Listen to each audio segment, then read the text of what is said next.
나훔 3장 13절에서부터 19절까지 아수르와 우리의 모습. 오늘을 포함하여 지금까지 총 6회에 걸쳐 나훔 선지서의 말씀을 공부했습니다. 나훔 선지서는 아수르 제국의 수도 니느웨 성에 대한 멸망의 예언 말씀이 주된 내용으로 기록되어 있습니다. 나훔서 1장에서는 아수르 제국을 심판하시는 하나님이 어떤 하나님이신지에 대한 내용을 배웠고, 2장에서는 아수르 제국의 심판의 내용을 통해서 우리들의 생사 화복이 하나님의 손에 달려있다는 사실을 배웠습니다. 그리고 3장 전반부에서는 죄인들을 심판하시는 하나님 앞에, 우리들의 삶을 주관하시는 전능자 하나님 앞에 우리가 어떤 모습으로 서야 하는지에 대한 말씀을 배웠습니다. 이제 오늘은 나훔서 마지막 장인 3장 후반부를 공부하게 됩니다. 우리는 나훔 선지서를 통해서 우리가 배워야 하는 가장 큰 교훈은 무엇인가? 또한 이 나훔 선지서의 말씀이 저와 여러분에게 주는 가장 중요한 메시지는 무엇인가? 이에 대하여 살펴본 후 나훔서 강해를 마치려고 합니다. 나훔서를 통하여 우리가 배워야 하는 가장 큰 교훈과 메시지는 다음과 같습니다. 첫 번째로, 죄는 반드시 대가를 치러야 한다는 것입니다. 나훔 선지서는 아수르 제국의 수도 니느웨 성의 멸망을 예언한 선지서입니다. 니느웨 성은 나훔 선지자의 심판의 예언이 선포된 후 약 15년 정도가 지나서 바벨론 제국에 의해 멸망당하게 되고, 아수르 제국은 역사 속으로 사라지게 됩니다. 아수르 제국이 멸망당하는 이유는 그들이 하나님 앞에 범죄하고도 회개하지 않았기 때문입니다. 하나님은 나훔 선지자를 통해서, 또한 여러 선지자를 통해서 아수르 제국의 범죄를 지적하셨지만 그들은 돌이켜 회개하지 않았고 더욱더 악하게 행동하였고 결국 하나님의 심판을 받게 되어버렸습니다. 우리가 나훔 선지서를 비롯해 앞서 배운 소선지서를 공부하면서 배운 가장 중요한 사실 중 하나는 하나님께서는 악인이 회개하여 돌아오기를 바라고 계시다는 것입니다. 아무리 약한 사람이라 할지라도 그들이 하나님 앞에 자신들의 죄를 깨닫고 돌이켜 회개한다면 하나님은 그들의 죄를 용서하여 주시고 받아주시는 그러한 좋으신 하나님이십니다. 나훔 선지서가 기록되기 전인 약 150년 전에 요나 선지자가 활동하여 동일하게 아수르와 니느웨 성에 대한 심판의 말씀을 선포한 적이 있습니다. 요나 선지자가 니느웨 성을 향해 심판의 메시지를 선포했을 때 왕을 비롯해 모든 백성들이 애통해하면서 자신들의 죄를 회개하는 역사가 일어났습니다. 하나님은 그들의 회개를 보시고 심판을 내리지 않으셨습니다. 그러나 이러한 회개는 오래 지속되지 못하였고 아수르 제국은 다시 하나님 앞에 범죄하기 시작합니다. 하나님은 다시 그들에게 회개의 기회를 주시기 위해서 나훔 선지자를 통해 경고와 심판의 메시지를 선포하게 하셨지만 결국 그들은 회개하지 않아 하나님의 준엄한 심판을 받아 멸망당하게 됩니다. 사람이 언제나 회개할 수 있는 기회가 있다고 생각하는 것은 매우 큰 착각입니다. 하나님이 우리를 긍휼히 여기시고 기회를 주실 때 회개가 가능한 것입니다. 하나님은 오래 참으시고 회개하는 자를 용서해 주시는 사랑의 하나님이시지만 동시에 회개하지 않은 자들에 대해서는 철저하게 심판하시고 징계하시는 정의와 공의의 하나님 되심을 우리는 반드시 기억하고 있어야 합니다. 본문 13절을 보시기 바랍니다. 내 가운데 장정들은 여인 같고 내 땅의 성문들은 내 원수 앞에 넓게 열리고 빗장들은 불에 타도다. 이 말씀은 아수르 제국의 수도 니느웨가 적들 앞에서 성문이 열리고 불에 타서 무너지게 된다는 것을 예언하고 있습니다. 이어지는 14절과 15절을 보시기 바랍니다.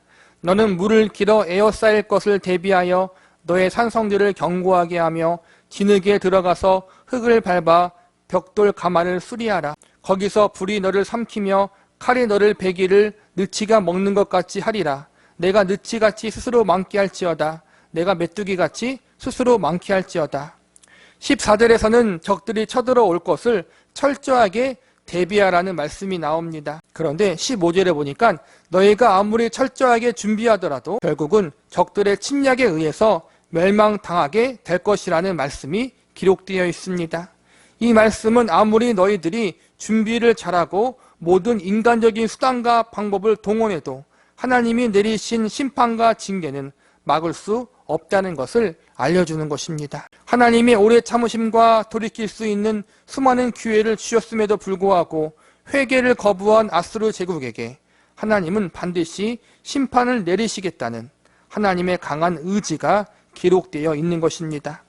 앞선 말씀에서 여러 번 다루었지만 하나님의 심판을 피하거나 막을 사람은 아무도 없습니다.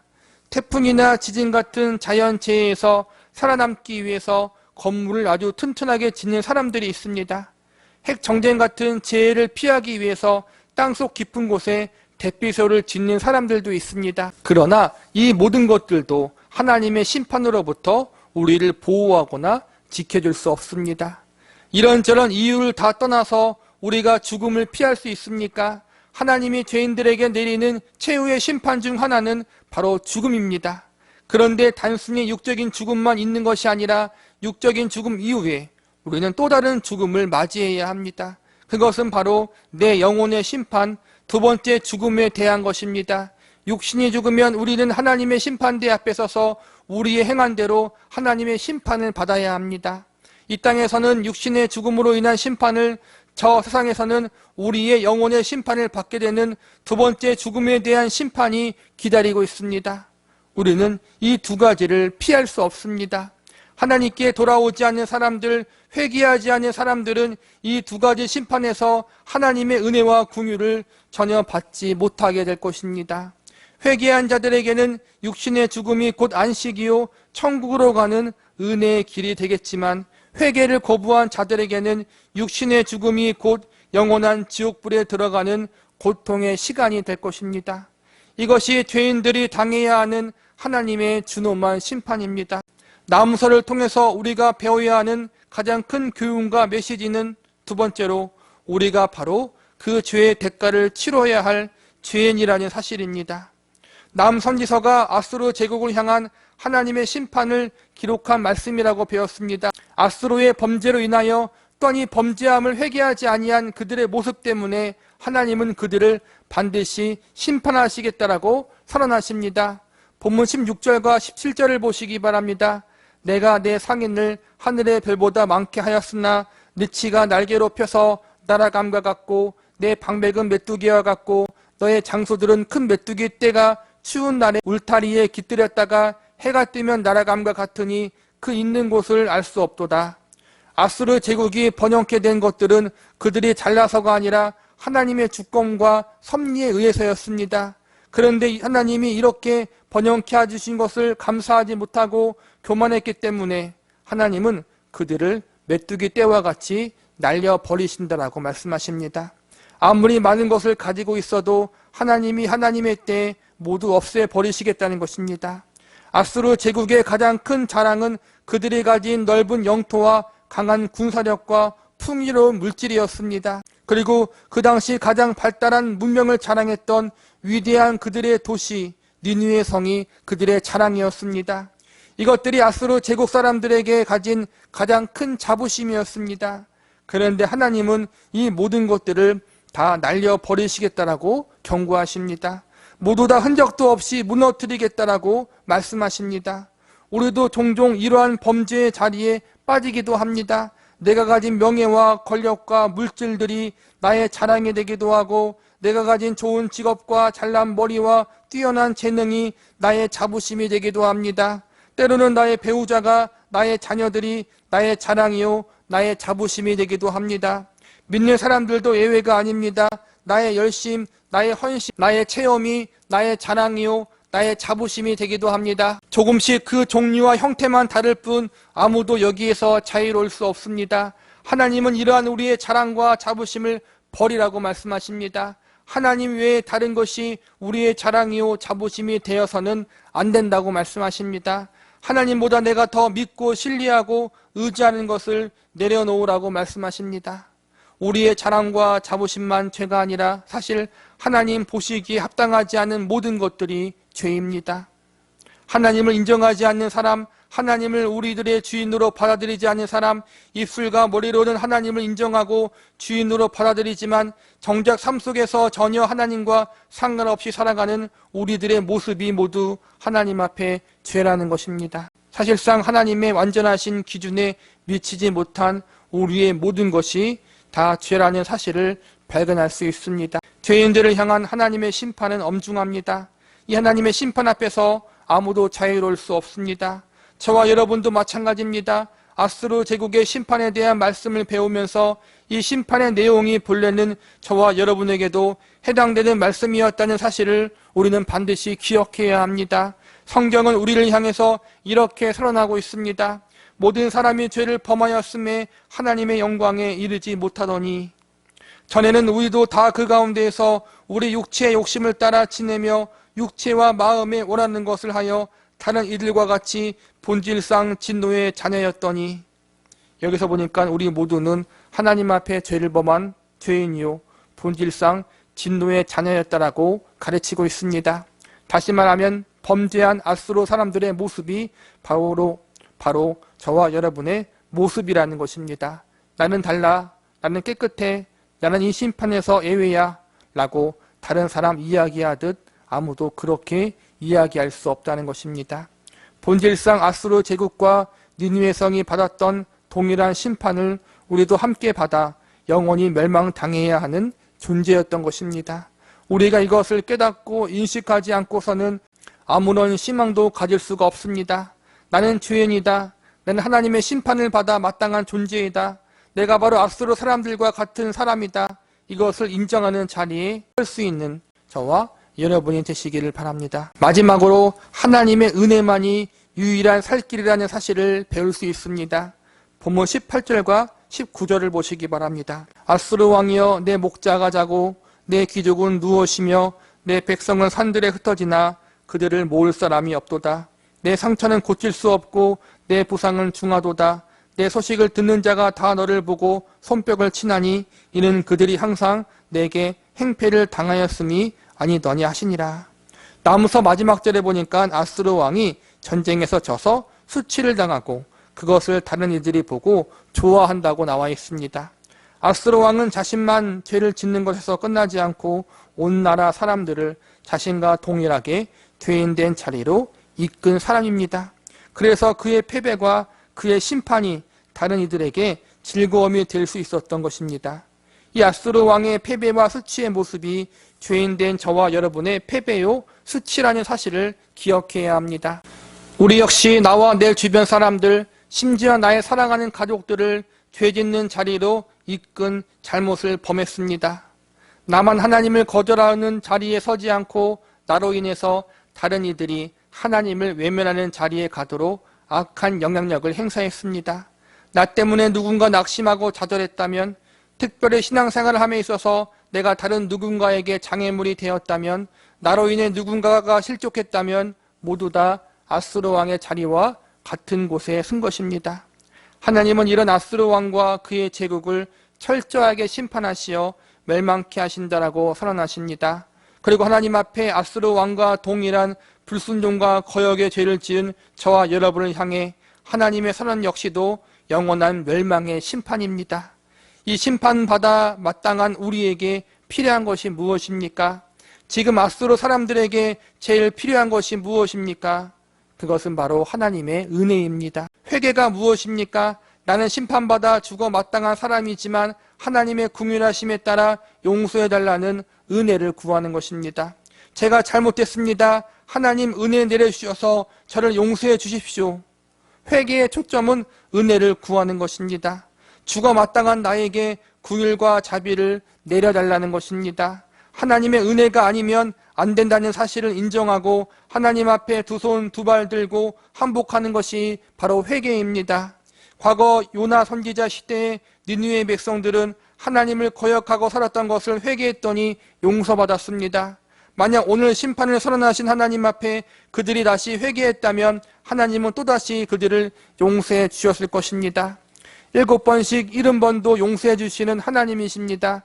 마찬가지입니다. 우리가 하나님의 은혜를 구하며 회개한다면 하나님께서는 언제 어디서나 용서해 주시고 우리를 받아주십니다. 중요한 것은 우리가 이 자비하신 하나님의 은혜를 의지하느냐 붙들고 있느냐에 달려있는 것입니다. 오늘 아스로 제국과 니느웨 성을 향한 심판의 말씀들은 너희는 그들과 같이 되지 말라라는 하나님의 메시지가 담겨져 있는 것입니다. 아무리 큰 죄인이라도 회개하면 용서해 준다. 하나님의 은혜를 의지하면 받아주신다. 이러한 하나님의 메시지가 담겨져 있는 것입니다. 저와 여러분이 이 하나님의 메시지 앞에 주님 제가 여기 있습니다. 저에게 은혜를 내려주시옵소서. 내가 죄인입니다. 나를 받아주시옵소서라고 고백할 수 있기를 바랍니다. 하나님의 은혜와 자비만이 저희의 살 길입니다. 하나님만이 저를 이 죄악과 심판으로부터 저를 건질 수 있습니다. 이 기도가, 이 고백이 우리 모두에게 있기를 바랍니다. 말씀을 정리하겠습니다. 우리는 모두 본질상 영원한 형벌의 심판을 받아 마땅한 사람들입니다. 성경은 이에 대해서 이렇게 선언합니다. 그때 너희는 그리스도 밖에 있었고 이스라엘 나라 밖의 사람이라. 약속의 언약들에 대해는 외인이요 세상에서 소망이 없고 하나님도 없는 자이더니. 예수님 밖에 있는 존재, 약속의 언약이 없는 존재, 세상에서 소망 없는 존재, 하나님이 없는 존재가 바로 저와 여러분의 본래의 신분이었다는 것입니다. 저와 여러분은 육적으로 이스라엘 백성도 아니고 아브라함의 자손들도 아닙니다. 아수르 제국과 동일하게 이방인들입니다. 대한민국이라는 땅과 이스라엘 민족과의 거리가 얼마나 멉니까? 우리는 직접적으로나 간접적으로나 이스라엘 민족과 그들이 믿고 섬겼던 하나님과는 전혀 상관이 없었던 존재들입니다. 그런데 하나님께서 이 멀고도 먼 아시아의 작은 나라 대한민국에 복음이 증거되게 역사하셨습니다. 하나님을 알지도 못하고 예수 그리스도가 누군지도 모른 채 영원한 죽음의 형벌을 받을 수밖에 없었던 우리에게 구원의 길을 열어주셨습니다. 나 같은 죄인도 예수님으로 말미암아 구원받을 수 있다는 좋은 소식을 듣게 해주셨습니다. 이 하나님의 은혜 가운데 새로운 인생을 살아갈 수 있는 길을 열어주셨습니다.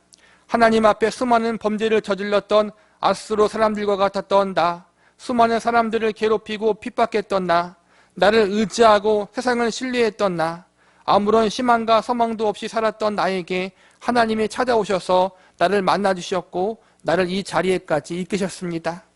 세상이 전부이고 그것이 주는 만족이 가장 중요하다고 여기며 살아왔던 우리에게 하나님이 찾아오셨고 우리를 만나주셨습니다. 내가 원하지 않았고 찾지도 않았는데 하나님이 나의 삶 속에 들어오셨습니다. 그래서 이 세상이 전부가 아니라는 사실, 내 만족과 행복이 전부가 아니라는 사실을 알게 해주셨고 예수 그리스도 안에 있는 참된 만족과 행복함이 무엇인지 알게 해주셨습니다. 내가 죄인 중에 죄인이요 예수님이 없다면 영원히 멸망당할 불행한 존재였다는 사실을 깨닫게 해주셨습니다. 하나님만이 우리의 유일한 주인이시오 내 삶의 전부인 사실을 깨닫게 해주셨습니다. 그래서 우리는 거듭났고 새롭게 되는 은혜를 받았습니다. 이 사실, 이 감격을 여러분 우리의 뼛속 아주 깊은 곳까지 새기시기 바랍니다. 이 은혜를 망각하지 않도록 아스로와 같이 멸망당할 죄인이었던 나를 받아주시고 용서해 주시고 한 발 더 나아가 하나님의 백성과 자녀로 삼으신 그 은혜와 사랑을 절대로 잊지 마시기 바랍니다.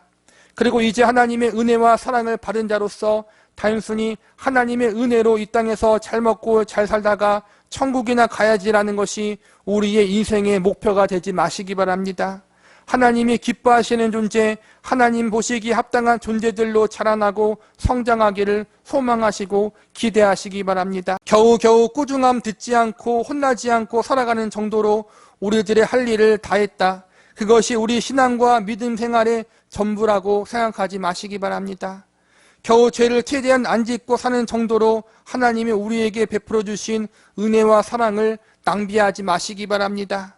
저와 여러분을 구원시키기 위해서 하나님의 백성과 자녀로 삼기 위해서 하나님은 당신의 독생자 예수 그리스도의 생명을 십자가에서 버리셨습니다.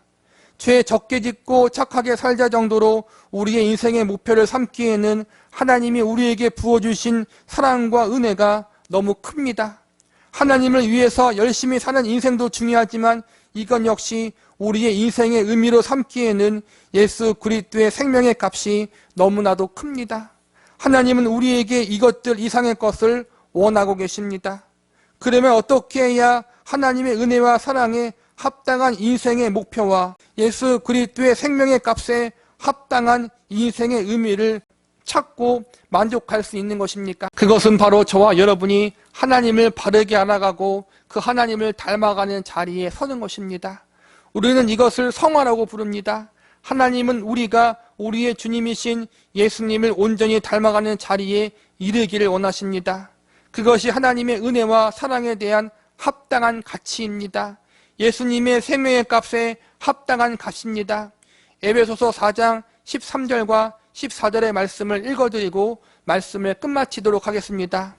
우리가 다 하나님의 아들을 믿는 것과 아는 일에 하나가 되어 온전한 사람을 이루어 그리스도의 장성한 분량이 충만한 데까지 이르리니 이는 우리가 이제부터 어린아이가 되지 아니하여 사람의 속임수와 간사한 유혹에 빠져 온갖 교훈의 풍주에 밀려 요동하지 않게 하려 함이라. 하나님의 아들을 믿는 것과 아는 일에 그리고 그리스도의 장성한 분량에 충만한 자리에까지 성장하고 자라나시기 바랍니다.